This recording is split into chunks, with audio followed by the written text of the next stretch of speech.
et bienvenue dans le cours Les probabilités. Alors les probabilités, c'est une partie de leçon de mathématiques qui est un peu particulière parce qu'on va beaucoup parler, il y a beaucoup de petits vocabulaires, mais c'est pas très compliqué, c'est très instinctif en fait. Il faut essayer de comprendre la manière dont fonctionne le problème. En fait, on va même pas dire un problème puisqu'on va parler d'expérience aléatoire. Il faut comprendre comment fonctionne l'expérience. Il ne faut pas être choqué tout de suite parce qu'en général, les énoncés des exercices de probabilité sont un peu plus longs. Il y a pas mal de choses écrites. Donc, il faut être un petit peu concentré par rapport à ça. Alors, pourquoi est-ce qu'on parle d'expérience aléatoire? Et d'abord, qu'est-ce que c'est que l'expérience aléatoire? C'est une situation qu'on va pouvoir reproduire dans laquelle il y a du hasard. On peut savoir quelles sont les situations qui vont arriver, qu'est-ce qu'il va se passer, on peut faire le détail et la liste de ce qui va se passer, mais on ne sait pas dans cette liste ce qu'il va réellement se passer.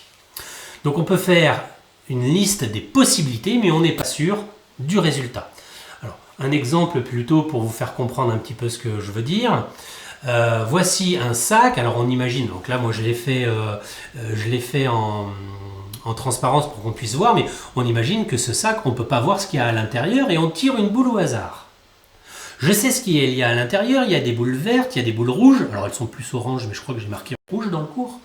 Elles sont plus rouges, donc du coup je peux tirer des boules rouges ou des boules vertes. Ça, je sais ce que je peux faire. Je sais que je ne peux pas tirer de boules violettes, il n'y en a pas.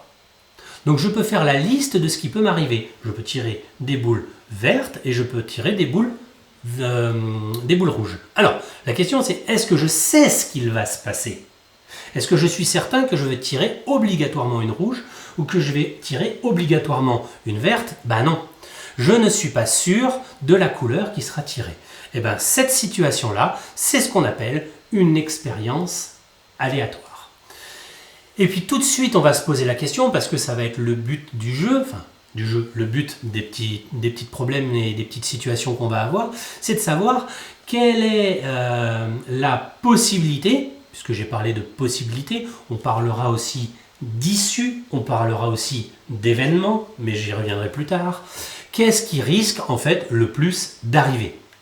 Puisque le but est de déterminer quelle est la situation qui a le plus de chances d'arriver. Alors, moi je vous propose quelques petites situations. Tiens, reprenons la première. Qu'est-ce qui a le plus de chances d'arriver? Tirer une boule rouge ou tirer une boule verte? On se doute que puisque dans le sac il y a plus de vert que de rouge, je n'ai que 3 rouges et j'ai 1, 2, 3, 4, 5, 6, 7. J'ai 7 vertes, je pense que j'ai plus de chances d'obtenir une boule verte. Est-ce que ça veut dire que ça va forcément arriver? Non. Mais statistiquement, probabiliquement parlant, on a plus de chances d'avoir une boule verte qu'une boule rouge. Deuxième situation, j'ai mon alphabet, je choisis une lettre au hasard. Est-ce que j'ai plus de chances d'avoir une voyelle ou est-ce que j'ai plus de chances d'avoir une consonne? Il se trouve que des voyelles, il n'y en a que 6. Est-ce qu'il n'y en a que 6? A, E, I, O, U, Y. Oui, il n'y en a que 6. Alors que des consonnes, il y en a beaucoup plus. Donc j'ai 6 chances d'un côté, et puis de l'autre côté, j'en ai 20. Donc c'est forcément les consonnes qui risquent le plus souvent d'arriver. Est-ce que si j'en tire une, je vais être sûr d'avoir une consonne? Non. Mais statistiquement, si je calcule les probabilités, j'ai plus de chances d'avoir une consonne.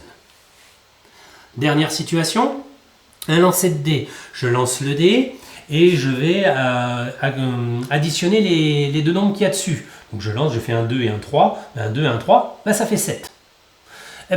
Je peux faire un 7 et je peux faire un 12. Je peux faire d'autres choses aussi. Mais quelle est la situation qui a le plus de chances d'arriver? Il se trouve que si je veux faire un 12, je suis obligé d'avoir 6 et 6. Alors que si je veux faire un 7, je peux faire 5, 2, je peux faire 6, 1, je peux faire 3, 4. J'ai plus de possibilités de faire un 7 que de faire un 12. J'ai donc plus de chances de faire un 7 que de faire un 12. Alors, cette chance-là, elle se mesure en fait. Et elle se mesure, elle est comprise entre 0 et 1. Lorsqu'on est à 0, on parle d'un événement impossible. Par exemple, tirer une boule violette dans notre expérience tout à l'heure. C'est pas possible, il n'y a pas de violette. Donc c'est quelque chose qui est impossible. Dans la deuxième situation, avec l'alphabet, est-ce que je peux tirer un chiffre? Non, j'ai que des lettres de l'alphabet, je n'ai pas de chiffres, donc c'est impossible.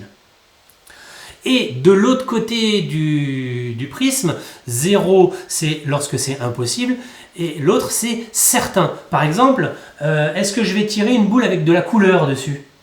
Oui, forcément, elle est rouge, elle est verte, je m'en fiche, mais j'ai de la couleur. Ça, c'est un événement qui est certain. Et entre les deux, il va falloir qu'on puisse se positionner. Est-ce qu'on va avoir beaucoup de chances que ça arrive ou pas beaucoup de chances? Moi, je vous propose ces situations-là. Il y a 5 situations et je vous propose de les mettre sur cette petite échelle-là. Plus on va aller ici et on sera de moins en moins probable, plus on va revenir, plus on sera probable. En sachant que si on a 1, ça veut dire que c'est sûr d'arriver. Si on a 0, c'est impossible, ça n'arrivera jamais. Alors, regardons ces petites situations. Une femme enceinte accouche d'une fille. Grosso modo, il y a une chance sur 2.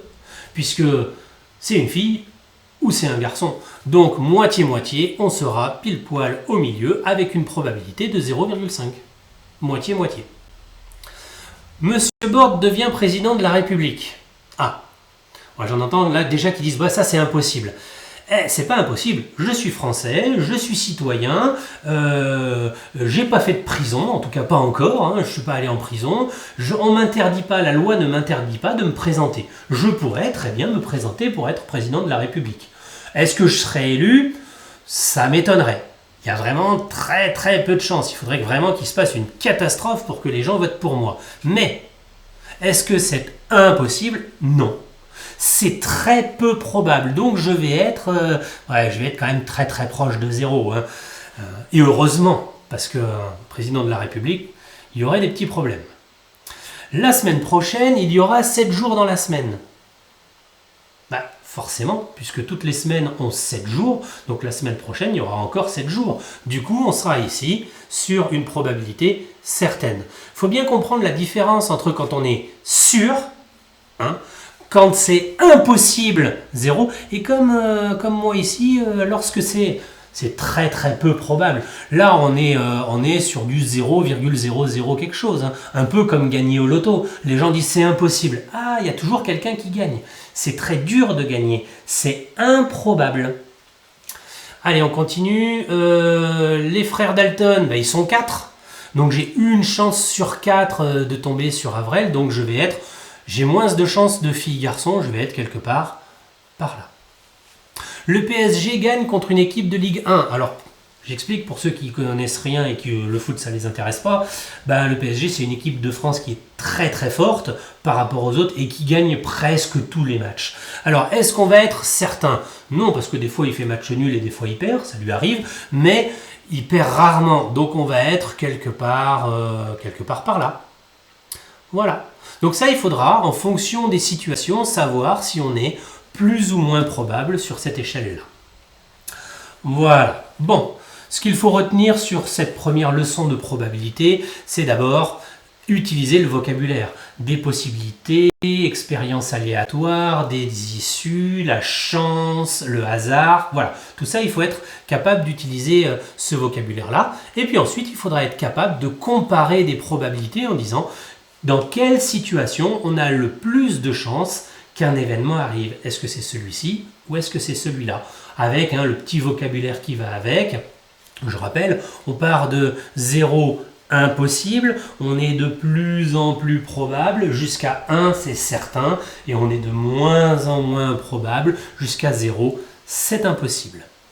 Voilà. Moi, j'ai rien à rajouter sur le sujet. Je vous souhaite un bon courage pour la suite et je vous dis à bientôt.